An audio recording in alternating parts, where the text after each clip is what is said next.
दोस्तों, आप लोगों को सबको पता है आरओ एग्जाम के लिए हम लोग हिंदी के प्रीवियस ईयर एग्जाम पेपर कर रहे हैं, जिसमें हम लोग प्रीवियस ईयर के सारे एग्जाम करेंगे पहले, उसके बाद हम लोग करेंगे प्रैक्टिस सेट। और इसी श्रृंखला में आज मैं आपके सामने लाया हूं 2014 का पेपर। 2014 का पेपर। बेटा मैं आपको एक चीज बता दूं, इस बात को आप याद रखना। बहुत से बच्चे कहते हैं सर प्रीवियस ईयर पेपर क्यों?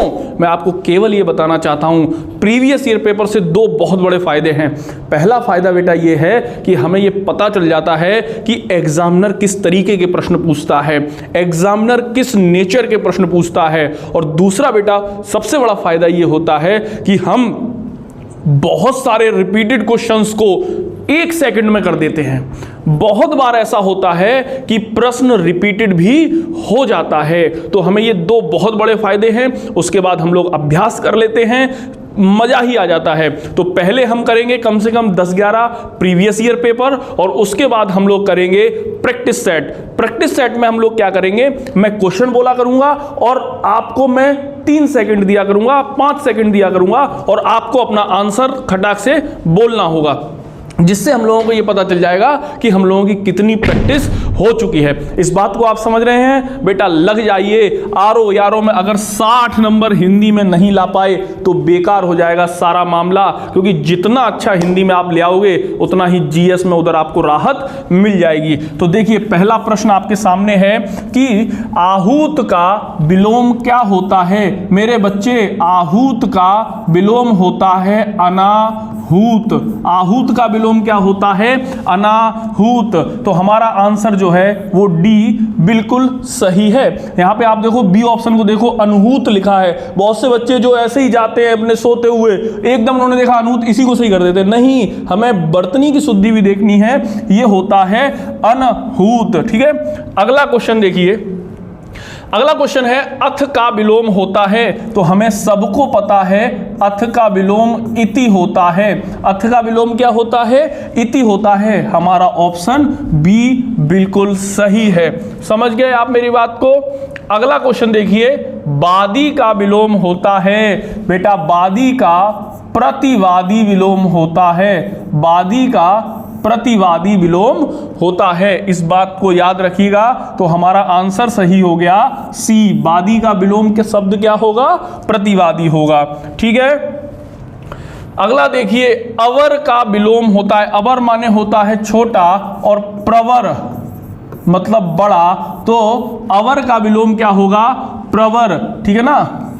देखो हम लोग पीसीएस की तैयारी करते हैं तो एक लोअर पीसीएस निकलता है, उसे हम लोग कहते हैं अवर अधीनस्थ सेवाएं, और एक होता है प्रॉपर पीसीएस, उसे बोलते हैं प्रवर अधीनस्थ सेवाएं। ठीक है ना? तो अवर का विलोम क्या?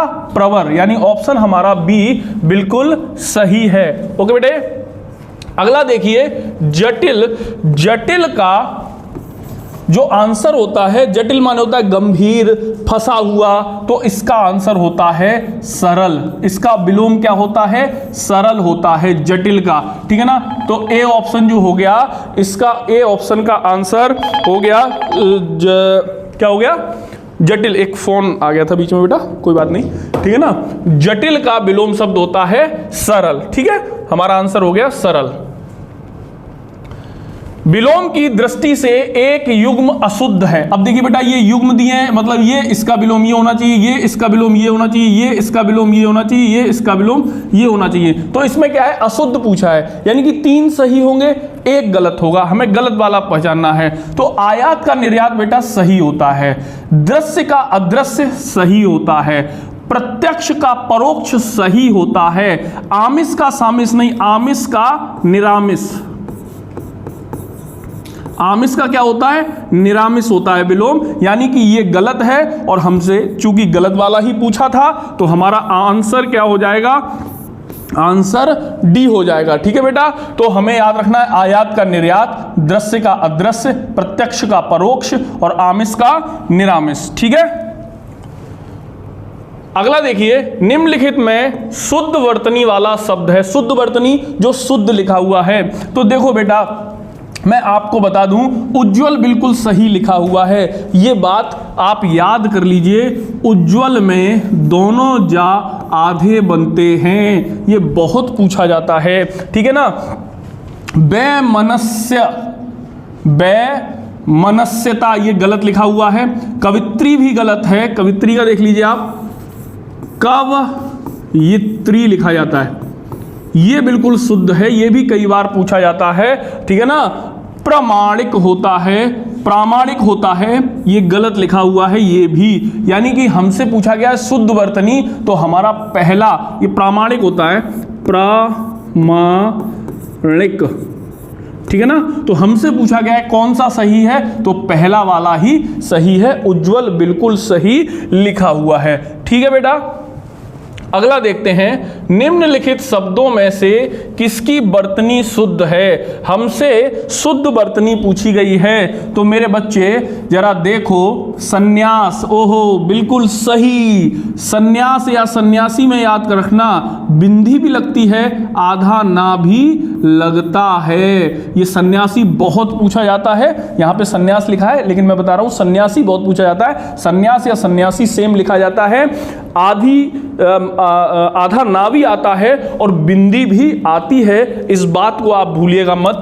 प्रत्युपकार ये गलत लिखा हुआ है, दुर्वस्था भी गलत लिखा हुआ। कैलाश, देखिए कैलाश, बहुत से लोग कैलाश ऐसे भी लिखते, ये भी गलत है, कैलाश सीधा सीधा कैलाश, ठीक है ना। इस बात को आप याद रखेंगे, इस बात को आप याद रखेंगे, ठीक है ना। चलिए अगला देखिए, निम्न में से अशुद्ध वर्तनी वाला शब्द है। अब की अपन को अशुद्ध वाला बताना है, अब की अपन को क्या बताना है, अशुद्ध वाला बताना। बेटा फोन आए तो बता देना, सर पढ़ा रहे हैं, ठीक है ना। अशुद्ध वाला बताना है, गलत वाला बताना है, ठीक है ना। तो देखो उद्घोष तो सही लिखा है, एकता भी सही लिखा है, तात्कालिक बिल्कुल सही लिखा है, उपरोक्त गलत है, सही शब्द होता है उपर्युक्त। सही शब्द क्या होता है, सही शब्द होता है उपर्युक्त, ठीक है। सही शब्द क्या होता है, उपर्युक्त सही शब्द होता है, ठीक है। निम्नलिखित वाक्यों में से एक वाक्य अशुद्ध है, इनमें से हमें गलत वाक्य देखना है। तो इन वाक्यों की मैं आपको विशेषता बता दूं, इन्हें बहुत धीरे धीरे पढ़िए आप। जब धीरे धीरे पढ़ोगे तो एकदम आपको क्या हो जाएगा, शुद्ध अशुद्धता पता चल जाएगी। जैसे काशी सदैव से भारतीय संस्कृति का केंद्र रहा है, ठीक है ना। गांधी जी का चरखा चलाना स्वदेशी का प्रतीक था। वन जीवन के कष्टों का भय भी सीता को राम के अनुगमन से रोक नहीं सका। अपनी कुशल रणनीति से शिवाजी ने विपक्षियों के छक्के छुड़ा दिए। आप देखिए, काशी सदैव से भारतीय संस्कृति का केंद्र रहा, ठीक है ना। इस प्रश्न में कहीं ना कहीं, इस ऑप्शन में कहीं ना कहीं थोड़ी सी ग्रामेटिकल मिस्टेक है, वाक्य निर्माण संरचना की मिस्टेक है। देखिए, काशी सदैव से ही भारतीय संस्कृति का केंद्र बिंदु रहा। क्या रहा, केंद्र बिंदु रहा, और हमें अशुद्ध बताना है। इस हिसाब से हमारा आंसर ए सही हो जाएगा, ठीक है बेटा। हाँ बेटा देखो, ये निम्नलिखित वाक्यों में से शुद्ध वाक्य है, वे सब प्रकार के दोषों से विहीन हैं। बेटा एक चीज याद रखना, दोषों के लिए मुक्त शब्द लगता है, दोष के लिए क्या शब्द लगता है, मुक्त शब्द लगता है, दोष मुक्त होता है, ठीक है ना। तो यहां पे देखो विहीन आया तो ये गलत हो गया। वे सब दोषों से हीन है, ये भी गलत हो गया। वे सब प्रकार के दोषों से मुक्त हैं, ये सही है, क्योंकि देखो दोष के साथ क्या शब्द लगता है, मुक्त लगता है। वे सभी ही दोषों से मुक्त, यहाँ पे ये सभी ही बेमतलब में लगा दिया तो ये भी गलत हो गया। तो यहाँ पर कौन सा सेंटेंस सही है, सी वाला जो है वो बिल्कुल सही है। डी भी सही हो जाता, लेकिन इन्होंने क्या किया, वे सभी ही दोषों से मुक्त है, बेमतलब सभी कर देते तो सही हो जाता, सभी ही लगाने की क्या जरूरत थी, ठीक है ना। तो इसका आंसर जो है वो सी वाला बिल्कुल सही हो जाएगा बेटा, ठीक है, इस बात को याद रखना। अगला देखिए, निम्नलिखित वाक्यों में से एक वाक्य शुद्ध है। पृथ्वीराज चौहान ने यदि राजनीतिक चातुर्य का परिचय दिया होता तो आज भारत का इतिहास कुछ और ही होता। तो मुझे ये तो सही लग रहा है, मुझे इसमें कोई दिक्कत नहीं लग रही। गिलास ऊपर तक दूध से ठसाठस भरा हुआ है। देखो मेरे बच्चे, जो द्रव होते हैं वो ठसाठस नहीं भरते, वो लबालब भरते हैं, ठीक है ना। तो यहां पर अगर ये होता लबालब भरा हुआ है तो सही हो जाता, तो ये वाला सेंटेंस हमारा गलत हो गया। ठसाठस तो भूसा भरा जाता है, ठीक है ना। हाँ, द्रव नहीं भरा जाता है, द्रव होता है लबालब, ठीक है। प्रबुद्ध विद्यार्थियों को शिक्षक का केवल संकेत मात्र ही पर्याप्त है। मैंने देखो पिछले पेपर में भी बताया था, जब केवल लगा दिया तो यहां पर मात्र नहीं लगाना है। मुझे केवल मात्र पपीता पसंद है, समझ रहे हो ना मेरी बात, मुझे केवल मात्र पपीता पसंद है, तो ये तो गलत हो गया ना। या तो ये कह दो मुझे केवल पपीता पसंद है, या फिर ये बोल दो मुझे मात्र पपीता पसंद है। दोनों चीजें एक साथ लगा रहे हो, केवल भी लगा रहे हो, मात्र भी लगा रहे हो, तो ये भी क्या हो गया, गलत हो गया। बेटा समझ पा रहे हो, समझ पा रहे हो तो लाइक दो, ठीक है। शिक्षक ने विद्यार्थियों को आतंकवाद के ऊपर निबंध लिखने का आदेश दिया। देखो बेटा, पहली चीज तो शिक्षक ने विद्यार्थियों के को आतंकवाद पर, आतंकवाद के ऊपर निबंध लिखा जाएगा ना। शिक्षक ने विद्यार्थियों को आतंकवाद पर निबंध लिखने का आदेश दिया, तो यहां पर होना चाहिए। तो इस हिसाब से ये भी गलत हो गया, ये भी गलत हो गया, ये भी गलत हो गया। हमारा सही आंसर कौन सा हो गया, हमारा सही आंसर हो गया बेटा answer number A. Got it, इसमें कोई भी गलती नहीं है। जिसे जानने की इच्छा है के लिए एक शब्द, तो बेटा मैं आपको बता चुका हूं, जिसे जानने की इच्छा है उसे कहते हैं हम लोग जिज्ञासु। जिज्ञासु क्या कहते हैं, जिज्ञासु बोलते हैं। तो ऑप्शन हमारा बी सही हो गया, क्योंकि जिगीसु तो जिसे युद्ध की इच्छा, युद्ध जीतने की इच्छा है, ठीक है। जिन बच्चों ने हमारी अन्य सीरीज देखी होंगी जिसमें हमने क्वेश्चन आंसर कराए हैं, उन्हें ये पेपर बड़ा हल्का लग रहा होगा, बड़ा सरल लग रहा होगा। जो कठिनाई से समझने योग्य है, तो बेटा देखो कठिनाई होता है दुर और समझना होता है बोध, ठीक है ना। तो जो कठिनाई से समझने योग्य है वो क्या है, दुर्बोध है, ठीक है ना। ये रहा, ठीक है ना, दुर्बोध, ठीक है ना। ऑप्शन सी बिल्कुल सही हो गया। अगला देखिए, जो पृथ्वी से संबंध है, आपको याद रखना चाहिए, जो पृथ्वी से संबंध होता है पार्थिव होता है। क्या होता है, पार्थिव होता है। इसीलिए बेटा कोई मृत हो जाता है तो कहते हैं पार्थिव शरीर है उसका, मतलब पृथ्वी से संबंध है उसका शरीर। कैसा शरीर है, पार्थिव है। तो पार्थिव का तात्पर्य ही होता है पृथ्वी से संबंधित, ठीक है बेटा। जो पहले था पर अब नहीं, देखो बेटा इसके लिए शब्द प्रयोग होता है भूत पूर्व। क्या शब्द प्रयोग होता है, भूत पूर्व, जो पहले था पर अब नहीं, ठीक है ना। ऑप्शन हमारा सी जो है वो बिल्कुल चकाचक है एकदम। तो मेरे वीडियो पढ़ने वालों को ये अच्छे लगेंगे, क्योंकि अपन ना डायरेक्ट सीधा पढ़ाते ही हैं धुआंधार। आधा घंटे का वीडियो होगा तो आधा घंटे पढ़ाएंगे, ठीक है ना। जो कठिनाई से मिलता है, बेटा देखो जो कठिनाई से, फिर मैंने कहा कठिनाई मतलब दुर और मिलना मतलब लब्धता, दुर्लभ। जो कठिनाई से मिले, यानी ऑप्शन ए हमारा जो हो गया वो बिल्कुल सही हो गया। अलभ्य मतलब जो मिले ही ना, अप्राप्त जो प्राप्त ही ना हो, अनुपलब्ध जो उपलब्ध ही ना हो, तो ये तीनों गलत हैं, दुर्लभ सही है। बहुत सी भाषाओं को जानने वाला बहुभाषाविद, जो बहुत सी भाषाओं को जानता है वो कौन होता है बेटा, बहुभाषाविद होता है। यानी कि हमारा ऑप्शन जो है वो ए बिल्कुल सही है, बहुभाषाविद बहुत सी भाषाओं को जानता है, ठीक है ना। ढीठ का तत्सम है, तो बेटा याद रखना ढीठ का तत्सम होता है धृष्ट। क्या होता है, धृष्ट। तो हमारा ऑप्शन कौन सा सही हो गया, बी ऑप्शन बिल्कुल सही हो गया। धीत का धृष्ट होता है तत्सम, ठीक है। निम्न शब्दों में कौन सा शब्द तत्सम नहीं है, मतलब ये पूछ रहा है कौन सा संस्कृत वाला नहीं है, हिंदी वाला कौन सा है। तो देखो मृत्तिका तो संस्कृत का होता है, विकार भी संस्कृत का होता है, कपाट भी संस्कृत का होता है, कपूर हिंदी का होता है, इसकी संस्कृत होती है कर्पूर। इसकी संस्कृत क्या होती है?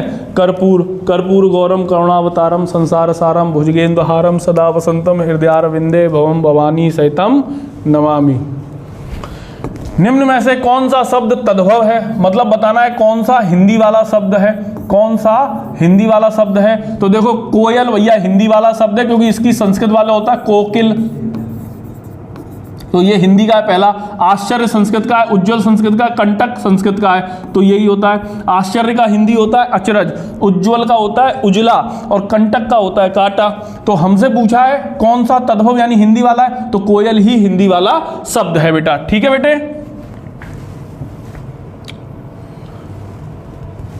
अट्टालिका का तद्भव है, अट्टालिका की हिंदी होती है अटारी।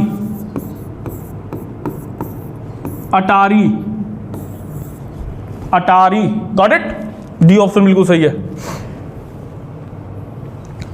निम्न में से कौन सा शब्द तद्भव है, मतलब पूछा है कौन सा शब्द हिंदी वाला है। तो मेरे बच्चे याद रखना, जल तो संस्कृत का शब्द है, नग्न भी संस्कृत का शब्द है, तीन हिंदी का शब्द है, भ्रमर हिंदी का शब्द है। समझ गए मेरी बात को। तीन की संस्कृत होती है तृतीय, क्या होती है? तृतीय। ठीक है ना। तो तीन क्या है? हिंदी वाला शब्द है बेटा। पसंद आ रहा है तो लाइक मारो, आपके लाइक से हम लोगों को बहुत प्रोत्साहन मिलता है। ठीक है बेटा। क्योंकि शेयर तो आप लोग करोगे नहीं, आपको लगता है बहुत बड़ा नुकसान हो जाएगा आपका, तो मत करो भैया शेयर। और क्या कहें। करपट का तद्भव, मतलब करपट की तद्भव मतलब हिंदी क्या है? तो कपड़ा। बी ऑप्शन आपका जो है वो बिल्कुल सही हो गया। ठीक है ना। निम्नलिखित में से कौन सा शब्द विशेषण है? विशेषण बेटा वे शब्द होते हैं जो किसी की विशेषता बताते हैं, विशेषता बताते हैं। ऊंचाई, लंबाई, गुण, दोष, रंग, आकार, आकृति, ये सब विशेषताएं होती हैं। ठीक है ना। देखो बनारसी स्थान बताया है तो विशेषता है, बनारसी पान विशेषता है। ठीक है ना। भारतवर्ष ये विशेषता नहीं है। ठीक है ना, क्योंकि ये नाम है किसी का, और जो कोई नाम होता है वो क्या होती है? संज्ञा होती है। बाजार भी देखो नाम है, तो बाजार भी क्या होगा? एक क्या होगा? संज्ञा होगी। खेती, समझ रहे हो ना, एक स्थान है तो स्थान भी क्या होता है? संज्ञा होती है। ठीक है ना। तो यहाँ पे बनारसी है, विशेषता है। ठीक है ना। तो क्या है? बनारसी यहाँ पर क्या हो गया? विशेषण हो गया। ठीक है ना। देखो गुण, दोष, रंग, आकार, आकृति,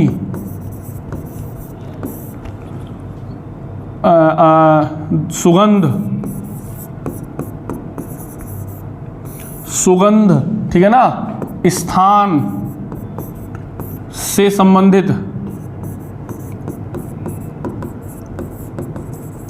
ऐसी कोई भी चीज आ जाए तो वो 100% क्या होगी? विशेषण होगी। जैसे देखो गुण, अच्छा बुरा, समझ रहे हो मेरी बात को, सहनशील, ये सब क्या है? गुण है। दोष, बुराइयां, कमियां, ये सब दोष हैं। रंग, लाल, पीला, नीला, काला, सुनहरा, ये सब विशेषण हैं। आकार, तिकोना, चौकोर, समझ रहे हो मेरी बात को। आकृति, टेढ़ा, आड़ा, मेढ़ा, ये सब क्या है? आकृति। सुगंध, सुगंधित, दुर्गंधित, खुशबूदार, बदबूदार, ये सब क्या है? विशेषण है। स्थान, बनारसी, बनारसी, कानपुरिया, ये सब क्या है? ये बम्बैया, ये सब क्या है? मेरा जूता है जापानी, ये पतलून इंग्लिस्तानी, सर पे लाल टोपी, रूसी फिर भी दिल है हिंदुस्तानी, ये सब विशेषण है। मेरा जूता है जापानी, जापानी विशेषण हो गया। ये पतलून इंग्लिस्तानी, पतलून इंग्लिस्तानी का विशेषण हो गया। सर पर लाल टोपी, रूसी, रूसी हो गया विशेषण यहाँ पर। फिर भी दिल है हिंदुस्तानी, तो हिंदुस्तानी भी विशेषण हो गया। खाए के पान बनारस वाला, तो बनारसी पान, तो बनारसी क्या हो गया? विशेषण हो गया। यानी कि यहां पर ये क्या है? पहला ऑप्शन जो है वो विशेषण है। Got it.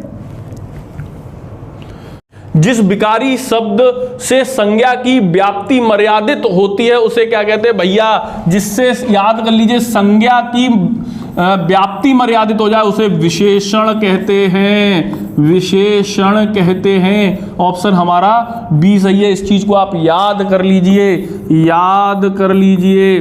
गॉट इट बेटा? हाँ, रमेश की पुस्तक पुरानी है, इस वाक्य में पुस्तक शब्द है। देखो पुरानी किसकी विशेषता बता रहा है? पुस्तक की, यानी कि जिसकी विशेषता बताई जाती है उसे विशेष्य कहते हैं। क्या कहते हैं? विशेष्य। और जो विशेषता होती है,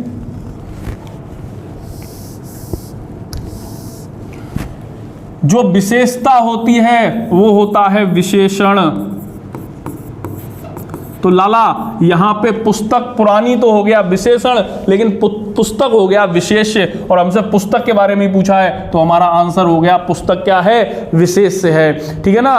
पुस्तक क्या है? विशेष्य है। मेरे पास काला घोड़ा है, तो काला हो गया विशेषण, लेकिन काला किसके बारे में बता रहा है? घोड़े के बारे में बता रहा है, तो घोड़ा हो गया विशेष्य। Got it? हाँ।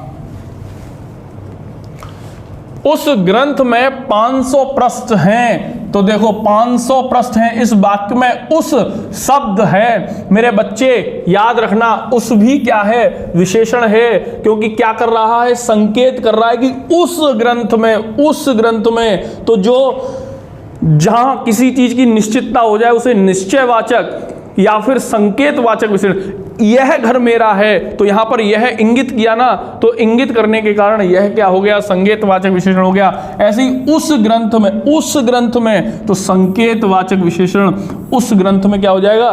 संकेत। वह गाड़ी मेरी है, वह गाड़ी, देखो संकेत हो रहा है, वह गाड़ी मेरी है। समझ रहे हो? तो क्या है? संकेत कर रहा है, तो संकेतवाचक। Got it? 4 गाड़ियां खड़ी हैं, मैंने कह दिया वह गाड़ी मेरी है, तो वहीं जाओगे आप जिधर मैंने संकेत किया। Got it? ऐसा नहीं मैंने कहा वह गाड़ी मेरी, तुम इधर देख रहे हो, कहां है, कहां है, ऐसे नहीं। ठीक है? तो संकेतवाचक। उस ग्रंथ में 500, 5 ग्रंथ रख गए हैं, उस ग्रंथ में 500। समझ गए मेरी बात को? समझ गए? हाँ। यह चांदी खोटी सी दिखती है, इस वाक्य में खोटी सी विशेषण का कौन सा प्रकार? देखो खोटी क्या है? उसके गुण के बारे में बताया गया है, तो गुणवाचक विशेषण होगा ये। पहला ही ऑप्शन सही है, गुणवाचक विशेषण होगा। कैसा विशेषण होगा? गुणवाचक होगा विशेषण।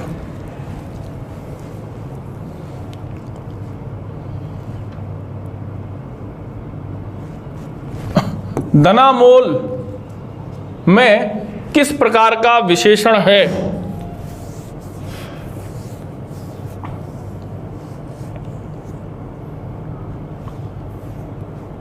धनामोल में किस प्रकार का विशेषण है? मुझे ऐसा लगता है यहां पर कुछ और होगा।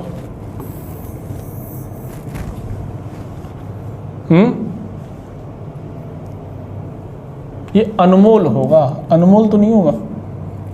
चलिए ये एक प्रश्न जो है वो हम लोग देख लेंगे। ठीक है?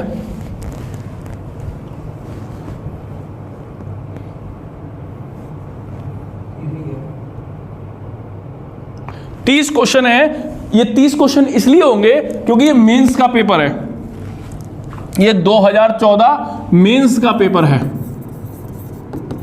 और मेंस में 30 क्वेश्चन ही आते हैं, इसलिए ये 30 क्वेश्चन हो गए। बड़े हमने बढ़िया तरीके से किए, और आप यकीन मानिए अगर आप इस तरीके से प्रश्नों को करेंगे तो आपकी सफलता जरूर होगी। अगले पेपर के साथ फिर बहुत जल्दी मैं हाजिर होऊंगा। तब तक के लिए जय हिंद, जय भारत।